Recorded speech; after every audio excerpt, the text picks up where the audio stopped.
অনেকে নিজের পছন্দ মতো মানুষ বাছাই করে ধোঁকা খায়, সেকা খাইয়া বেকা হয়, তারপরে নেশার জগতে যায়, দিন শেষে আল্লাহকে বলে, আল্লাহ আমার সাথে তুমি এমন করলা কেন? আছে অনেকে নামাজ রোজা ছাইরে ইসলামকে ছেড়ে দেয় রাগ করে, নামাজ পড়ে চাইলাম পাইলাম না।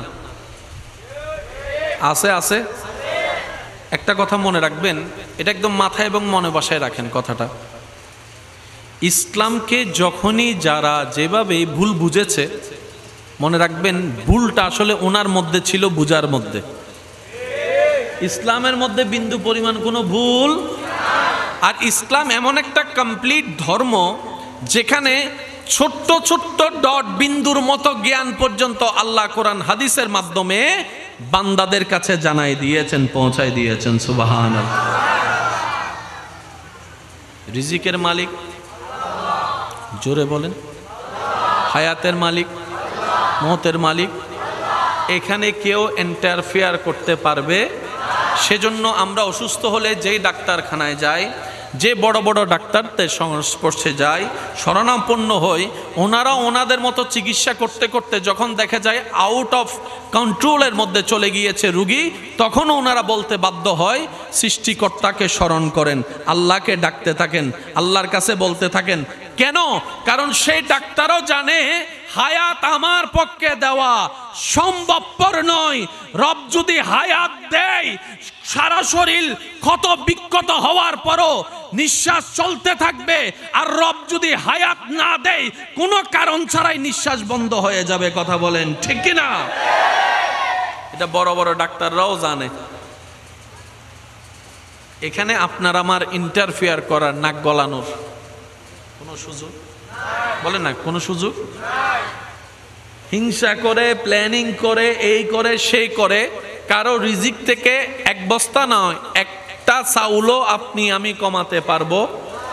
জোরে বলেন না, কমাতে পারবো? এটা অসম্ভব। এগুলো আল্লাহর কুদরতি ডাইরেক্ট ব্যবস্থাপনায়। এই পয়েন্টটা একটু বুঝতে হবে আমাদেরকে। বান্দার কিছু কিছু বিষয় আল্লাহ ডাইরেক্ট নিজের কাছেই রেখেছেন, কিন্তু আপনি আজকে কোন কালারের কাপড় পরবেন সেটা আল্লাহ ডিসাইড করবে না। হাজার প্ল্যানিং করে কারো রিজিক আপনি আমি কমাতে পারবো? হাজার হিংসা করে আপনি ওনার কল্যাণ দেখে, উন্নতি দেখে জ্বলতে পারবেন, ওনার নামে বরাদ্দ রিজিক আপনি কমাতে পারবেন না, আমি কমাতে পারবো না। সারা বিশ্বের সমস্ত প্রভাবশালীরা এক জায়গায় হয়ে পারমাণবিক সামনে রাখলো, একটা চাউল ভাত কমানো যাবে? কারণ এটা স্বয়ং রব নিজেই নিয়ন্ত্রণ করেন। কিন্তু আজকে কোন কালারের কাপড় পরবো, রব সেই বিষয়ে ইন্টারফেয়ার করে না। আপনি কি আজকে কোন কালারের টুপি পরবেন সেটা রব ইন্টারফেয়ার করবে না। আপনি কি এখানে বসবেন না স্টেজে বসবেন না ডান পাশে বসবেন নাকি ঘুরবেন, রব এই বিষয়ে ইন্টারফেয়ার করবে না। কিছু বিষয় বান্দার রব ডাইরেক্ট নিজের কুদরতি ব্যবস্থাপনায় রেখে, কিছু বিষয়কে রব জ্ঞান দিয়ে বান্দার ভিতরে ভালো মন্দর জ্ঞান ঢেলে দিয়ে, ভালো মন্দের জ্ঞান উপস্থাপন করে, ভালোকে ভালো হিসাবে খারাপকে খারাপ হিসেবে চিনার মতো বুঝ জ্ঞান দিয়ে আল্লাহ বান্দাকে উন্মুক্ত করে দিয়েছেন। আল্লাহ বান্দাকে উন্মুক্ত করে দিয়েছেন।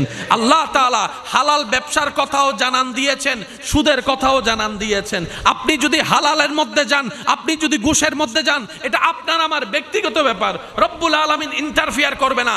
রব বলে যে তোমাকে আমি হায়াত দিলাম, দেখার জন্য চোখ দিলাম, শোনার জন্য কান দিলাম, ধরার জন্য হাত দিলাম, চলার জন্য পা দিলাম, বুঝার জন্য ব্রেন দিলাম, অনুভব করার জন্য একটা মনও দিলাম, একটা মনও দিলাম। বান্দারে আমি তোর জীবন ইন্টারফেয়ার করব না। সকালটা তুই কিভাবে কাটাবি তোর ব্যক্তিগত ব্যাপার, দুপুরটা তুই কিভাবে অতিবাহিত করবি তোর ব্যক্তিগত ব্যাপার, আসর কিংবা মাগরিব হয়ে এশা রাত কিভাবে তুই অতিবাহিত করবি আমি রব ইন্টারফেয়ার করব না।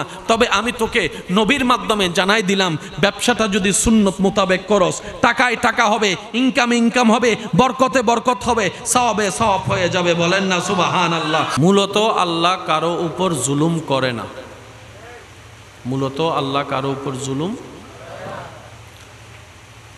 মানুষ নিজেরাই নিজেদের উপর জুলুম করে। একটা কথা সর্বদা মনে রাখবেন, মাথায় রাখবেন,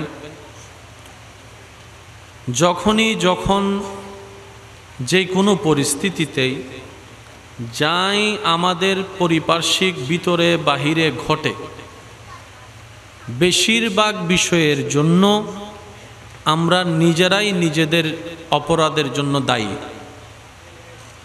আপনার কারণে আমি বিপদে, আমার কারণে আপনি বিপদে।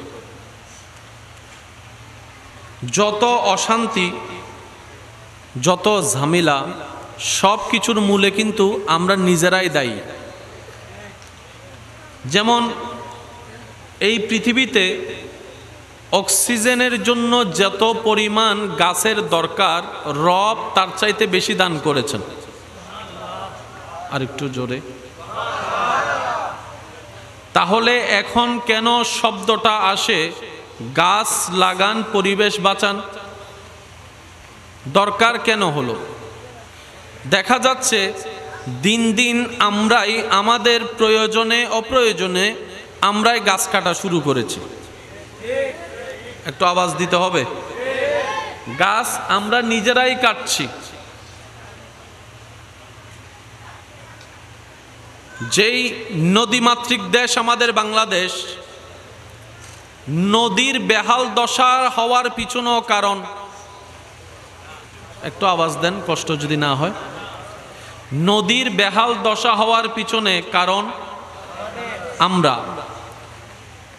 নদী সাগরে আগের মতো মাছ না পাওয়ার পিছনেও কারণ।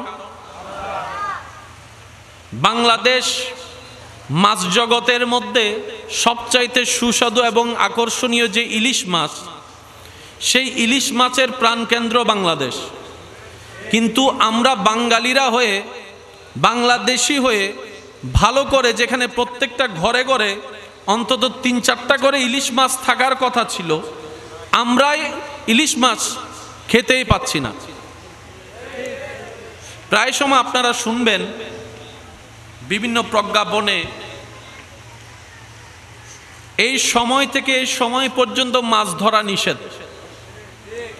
কারণ সে সময় যে মাছগুলা পাওয়া হয়, সে মাছগুলা বড় হতে আমরা সুযোগ দিই না। তাহলে এই মাছ না পাওয়ার পিছনেও কারণ, একটু আওয়াজ দিতে হবে। এই মাছ না পাওয়ার পিছনেও কারণ এই পৃথিবীর যে এনভায়রনমেন্টের পরিবর্তন, গ্লোবাল ওয়ার্মিং যেটাকে আমরা বলি। আগে 6 ঋতুর বাংলাদেশ ছিল, এখন 6 ঋতু আর তালাশ করলেও খুঁজে পাওয়া যায় না। আগে বর্ষার আগাম একটা সিজন ছিল, এখন কোন টাইমে যে বৃষ্টি চলে আসে সেটা আবহাওয়া অধিদপ্তরও ভালো করে টের পায়। গরমের তীব্রতার এক লেভেল ছিল যখন আপনি আমি ছোট ছিলাম, এখন গরমের তীব্রতা এমন প্রখর হয়েছে, রবের দরবারে ইস্তেগফারের মাধ্যমে বৃষ্টির প্রার্থনা করতে হয়েছে। কথা বলেন ঠিক কিনা? তাহলে দেখেন, ডানে পরিবর্তন, বামে পরিবর্তন, সামনে পরিবর্তন, পিছনে পরিবর্তন। আর সমস্ত পরিবর্তনের মধ্যে একটা জিনিস ভালো করে দেখলে লক্ষ্য করা যায়, আমাদের লাভের চাইতে ক্ষতি বেশি। আমাদের লাভের চাইতে।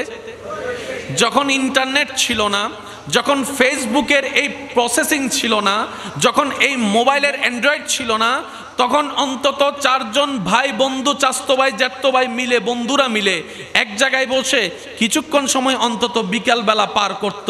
একজন আরেকজনের সাথে কথা বলার কিছুটা সময় হতো। কিন্তু এই উন্নত যুগের যেখানে কল দিলেই মাত্র যোগাযোগ করা সম্ভব, ভিডিও কল দিয়ে একজন আরেকজনের ফেস দেখা সম্ভব, এই প্রযুক্তিদের মধ্যে এসে এত কানেক্টিংয়ের ইজি থাকার পরও এই বন্ধুত্বের সম্পর্ক আগের মতো আর খুঁজে পাওয়া যায় না। খেলার মাঠে আর বন্ধু খুঁজে পাওয়া যায় না, ওই আন্তরিকতার খুঁজে পাওয়া যায় না।